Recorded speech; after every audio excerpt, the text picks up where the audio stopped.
ya de tigu ba flabo menu komenu mezizi nu jufu no baton komenu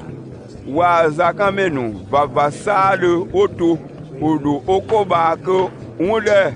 ye anwo to abato wa asu o Yesu le o nu Pilate dia e Pilate ya de po epe Juif no magbuda murika e Yesu ya pe ade bable e flabo menu come vavanu oyo unu plaza do Yesu basigu e Pilate ya de po su de wo epe unu wo dona gbane ba ma ikaro gbeda ka ke Yesu ya gbeda ka gbo ehungu tetune vaye da Pilate vugu pa ko ran yi sare ka me esegu menu le apie que Pilate yabo kansogu woda yabo ande kansogu atende ba aka gondo wode palaba wa kapa ya menu o meza aka to odo ase kon menu goyun akaba yeka kansogu esegu menu gba odo Pilate pie o pa yaka eke ane klawoba ode ago kenya ka oda e Pilate ya pe ane kapie ke Juif no magbuda ne abomukada biye ya doa sekane drei ye flavo me comme vavanugu eto segumenu o Yesu doka pa eka oda okweba eba ke flavo menu comme vavanu o pa segumenu kumba amba ko wa po Pilate de ye baraba boka sogu oda ja Pilate yo kozu epo megun oba ane maka pio ke aka meka de Juif no magbuda ne aka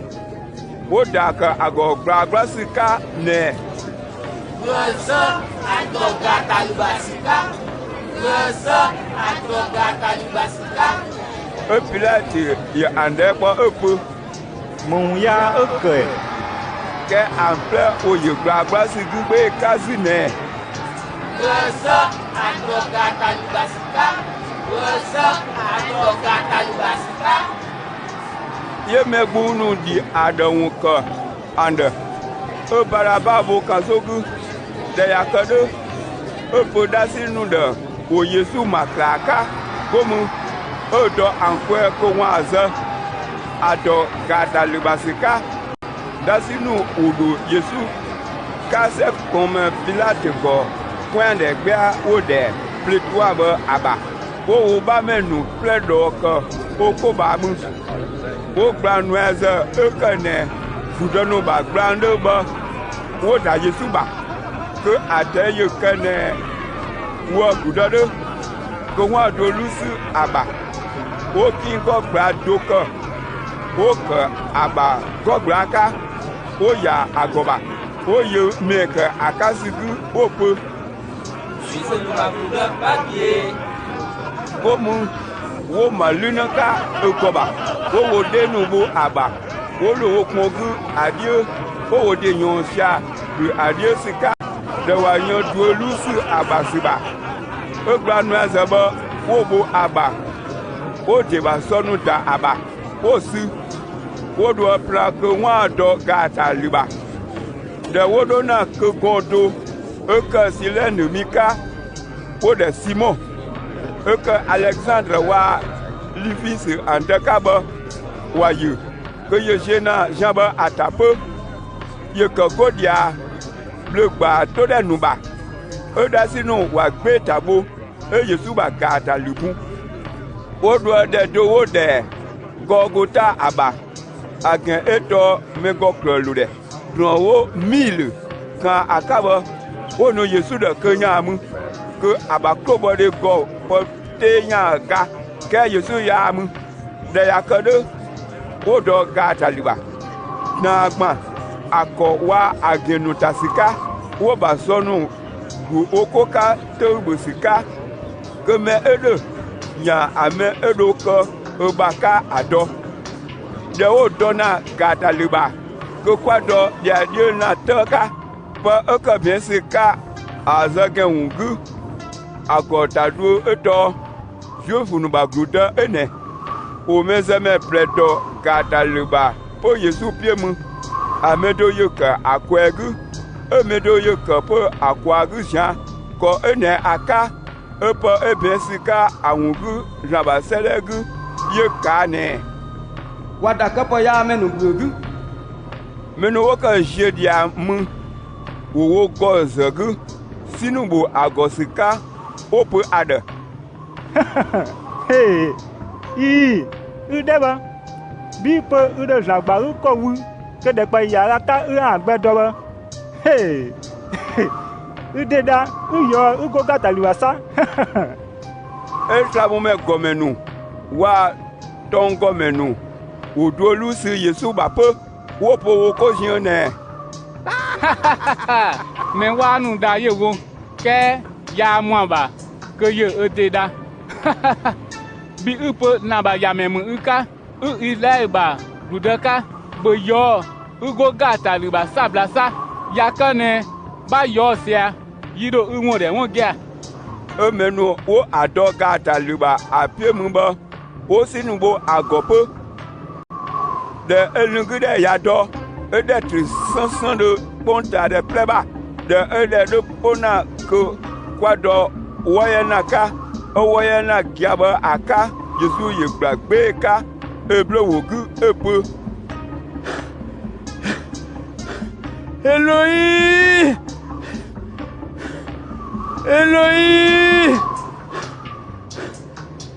lama saba setani agen eto marna moko kwa nwuzi menu woka mu amebanu wa woma opo kaka toto yo eli dokana anjio medo yodo plaka fuza dron yi grisi kada sinu mu pakaba aka ya luna die enu ezon Yesu dika ko nya ayimu opo kado yakane eli de nu obo gataliwa to kwa ayu ka Yesu ye gbagbe ka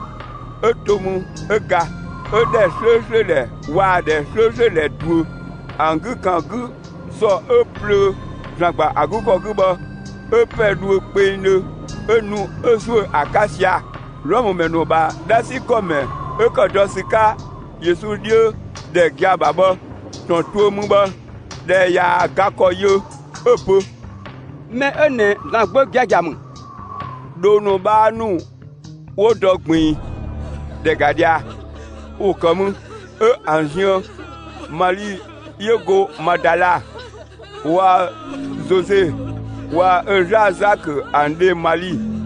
wa Salome o komu o que Jésus peut dire que yo Galilée segu o yo no que adieu de oba aguzu donu plaza gbe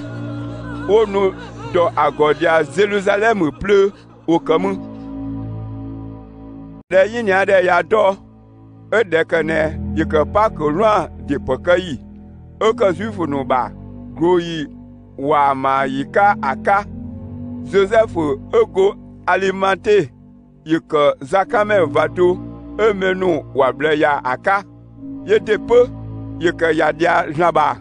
gludele ba nusigo yenu ozo dogbe edo Pilate pie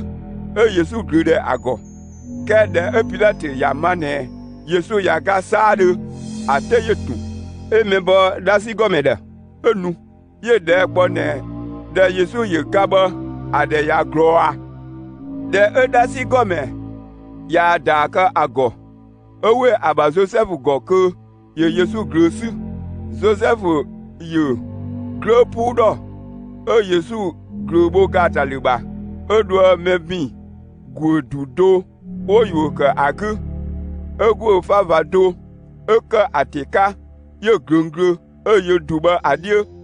maligo madala wa maliza kede okamu ede wo Yesu bin ababa wo ye Juifu no ba groyi ba ayin nya pie ke wa groyi ba ton le gbo maligo madala de Jacques de Marie de wa Salomé nous au pognon te seze nous donc wa do wa ka Yesu griba de eta de yapo dia Dieu que na yelu na ba wo je o do blonta ando sika wa po koda de ere guofa e blondie ne abokwa la mi ke de e wa lomu o de ga o wo fa va e blondi taba wo ye ke yago adie ye wo sika pian gbeka wo so duro mu o dra ba bo me do e grampo ye ke aba aye ke ye yasika ankwe gizia e shekan angru de yakade ye pe ande ke kunsia kan kaglu Yesu Nazareth mi e menu wa doga taluba ba ka mea ke yago gagu ya zugbo kadega de wo aba ye ga ne kado ka po abagwo nu de gomuzu ka po pie giade ye dona kadio Galilée de ba kado oye aba ne koye ble akaka de die ba ado